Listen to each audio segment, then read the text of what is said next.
ছাদ বাগানের যে কোনো গাছের মধ্যে অন্যতম বা সেরা হিসাবে যে গাছটি সবচেয়ে বেশি গুরুত্বপূর্ণ স্থান পায় সেটি হলো পেয়ারা গাছ। বিভিন্ন জাতের পেয়ারা গাছ আমাদের ছাদ বাগানে থাকে, আমরা পরিচর্যা করি সেখান থেকে প্রচুর পরিমাণ ফুল এবং ফলন নেওয়ার জন্য। আজকের ভিডিও থেকে আলোচনা করব ছাদ বাগানে অতিরিক্ত বড় হয়ে যাওয়া পেয়ারা গাছকে যেভাবে প্রুন বা কাটাই ছাঁটাই করবেন এবং প্রুন বা কাটাই ছাঁটাই করার পরবর্তীতে এই জানুয়ারি মাসের শেষে প্রায় প্রায় শীত প্রায় চলে যাওয়ার মতো অবস্থাতে আপনি কি করে পরিচর্যা করবেন, কিভাবে বর্ষার আগে ছাদ বাগানের গাছগুলোকে ঝাঁকড়া করে তুলবেন, প্রচুর পরিমাণ ফুল বা মুকুল আনার জন্য আপনি কি করে গাছকে প্রিপেয়ার করে তুলবেন, আসুন তাই নিয়ে থাকছে আজকের ভিডিওটি। না স্কিপ করে কন্টিনিউ করুন।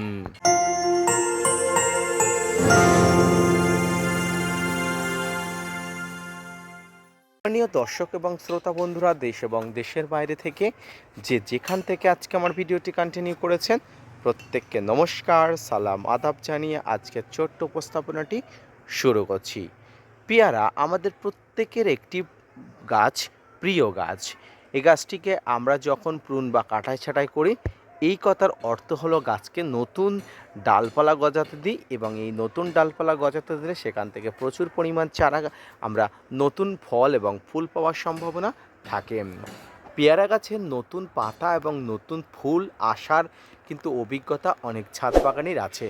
তাই গাছগুলোকে প্রুন বা কাটাই ছাঁটাই করার পরবর্তীতে গাছের গোড়াতে একটা ভারী খাবার দিতে হয়। এই ভারী খাবার অবশ্যই আপনার ছাদ বাগানের পেয়ারা গাছের প্রচুর পরিমাণ কিন্তু বৃদ্ধি, প্রচুর পরিমাণ স্বাস্থ্য ভালোর জন্য উপযুক্ত হিসাবে গণ্য হয়।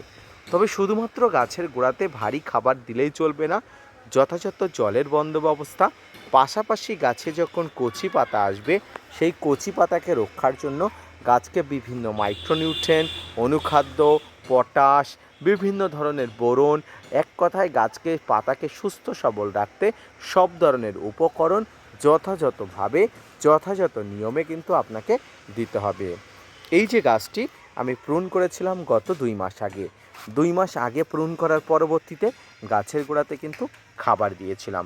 খাবার দিয়ে যথাক্রমে কিন্তু গাছে জল এবং মোটামুটি গাছে যত ধরনের খাবার দেওয়া যায় মাঝে মাঝে দিচ্ছি। এখনও গাছের গোড়াতে আপনারা দেখুন, গাছের গোড়াতে কিন্তু অবশ্যই খাবারের এখনও বর্তমান আছে।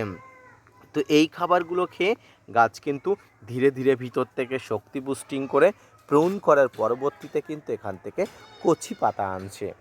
এবারে কিন্তু আপনাকে সবচেয়ে যে গুরুত্বপূর্ণ বিষয়টি দেখতে হবে সেটা হলো কচি পাতা আসার মুহূর্তে আপনার কি পরিচর্যা করতে হবে। পেয়ারা গাছের কচি পাতা আসা মানে কিন্তু ফুলের দেখা মেলা। তাই কচি পাতা যাতে কোনোভাবে আক্রান্ত না হয় তার জন্য কিন্তু আপনার যেটা করতে হবে সেটা হলো গাছের কচি পাতা আসার আগে একটা ভালো মানের ফাঙ্গিসাইড কিন্তু গাছে স্প্রে করে দিতে হবে। এই ফাঙ্গিসাইডের মধ্যে সাপ, ম্যানসার, Bavistin, Ridomil Gold, Blitox, Blue Copper, M45, Amistar Top, Antracol, as you wish আপনি এই ফাঙ্গিসাইডগুলো দিয়ে দেবেন। সঙ্গে কিন্তু একটা ভালো মানের কীটনাশকও আপনার ছাদ বাগানের পেয়ারা গাছে একটু ডোজ কম দিয়ে কিন্তু ব্যবহার করে দিতে হবে। কারণ মনে রাখবেন, গাছে কচি পাতা আসা মানে কিন্তু অনেক ধরনের পোকামাকড়ের আগমন, অনেক ধরনের পোকামাকড়ের আক্রমণ। আর এই পোকামাকড়ের আগমন বা আক্রমণ যাতে না হয় তার জন্য আগে থেকে কিন্তু আপনাকে অবশ্যই কীটনাশক দিতে হবে। যদি আমি এই পাতাটি ফলো করি, দেখেন গাছের পাতার নিচে কিন্তু কালো কালো কিছু জিনিস দেখা যাচ্ছে, এগুলো কিন্তু পতঙ্গ। এই পতঙ্গরা কিন্তু গাছের কচি পাতার রস খেতে ভালোবাসে। কচি পাতা যখন শুষে খেয়ে নেবে পাতাগুলো তখন কিন্তু একদম নষ্ট হয়ে যাবে। আর এই কোনো রকম সুযোগ কিন্তু দেওয়া যাবে না কোনো রকম কোনো পতঙ্গের। তার জন্য আপনাকে অবশ্যই কীটনাশক ব্যবহার করতে হবে। দেখুন প্রত্যেকটি গাছের কিন্তু কান দিকে ছোট ছোট ফড়কি বার হচ্ছে, এগুলো যাতে সুস্থ সবলভাবে থাকে তার জন্য ডাইমার্টের 30% composition, imidacloprid composition, cypermethrin composition, এই যে কোনো কম্পোজিশন আপনি অবশ্যই ব্যবহার করবেন। বাংলাদেশি বন্ধুরা সবিক্রন 425 ইসি বা nitro composition, I repeat again, সবিক্রন 425 ইসি বা নাইট্রো কম্পোজিশনের যে কোনো কীটনাশক আপনারা প্রায় 2 থেকে 2.5 ml নিয়ে ছাদ বাগানে এই ধরনের পেয়ারা গাছে অবশ্যই স্প্রে করে দেবেন। 2 থেকে 2.5 ml এর নিচেও কিন্তু আপনারা নিতে পারেন। আপনারা সর্বোচ্চ 2 থেকে 2.5 ml নেবেন, সর্বনিম্ন কিন্তু 1 ml পর্যন্ত নিয়ে গাছকে কিন্তু একটু ভালো সিকিউরিটি দেওয়ার জন্য কিন্তু আপনাকে স্প্রে করতে হবে। এটি কিন্তু 10 দিনে একবার করে স্প্রে করলে হবে। এতেই কিন্তু গাছের কচি পাতা কিন্তু সুরক্ষিত থাকবে। এবং যে ফাঙ্গিসাইড করার কথা বললাম, এটি কিন্তু আপনি সপ্তাহে একবার করে ব্যবহার করবেন। এবার আসি গাছের আনুষঙ্গিক পরিচর্যা। সেটা হলো, কচি পাতা আসছে মানে বিভিন্ন ধরনের নিউট্রিশনের অভাব দেখা যাবে।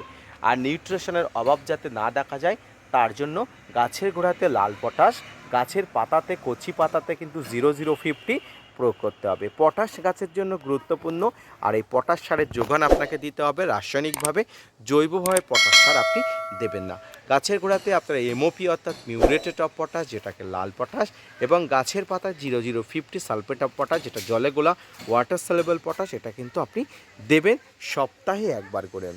এর পাশাপাশি এই মিউরেটেড অফ পটাশ গাছের গোড়াতে যেমন দিচ্ছেন, গাছের পাতাতে এসওপি দিচ্ছেন, এর সঙ্গে আপনারা মাইক্রোনিউট্রিয়েন্ট হিসাবে বোরন বা মোবোবিন অ্যাজ ইউ উইশ কিন্তু আপনি প্রয়োগ করবেন। মনে রাখবেন, ছাদ বাগানে মাইক্রোনিউট্রিয়েন্টের অভাবে কিন্তু গাছের সেল নষ্ট হয়ে যায়, গাছের ফুল আসা বন্ধ হয়, কচি পাতা বিকৃতি হয়ে যায়। তাই এই সমস্যা যাতে না হয় তার জন্য কিন্তু আপনাকে মাইক্রোনিউট্রিয়েন্টের ব্যবহার করতে হবে।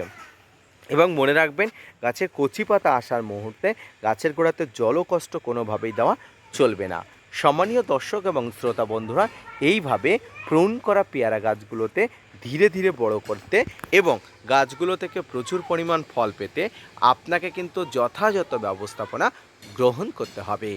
মনে রাখবেন, আপনার সঠিক ব্যবস্থাপনা, সঠিক পরিচর্যা, দক্ষ হাতের ব্যবস্থাপনা ছাদ বাগানের পেয়ারা গাছকে কয়েক গুণ বাড়িয়ে দেবে পেয়ারা ফল আনার জন্য।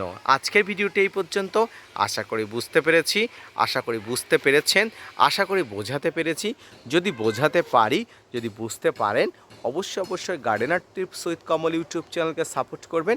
ভিডিওটি শেয়ার করতে ভুলবেন না। ধন্যবাদ।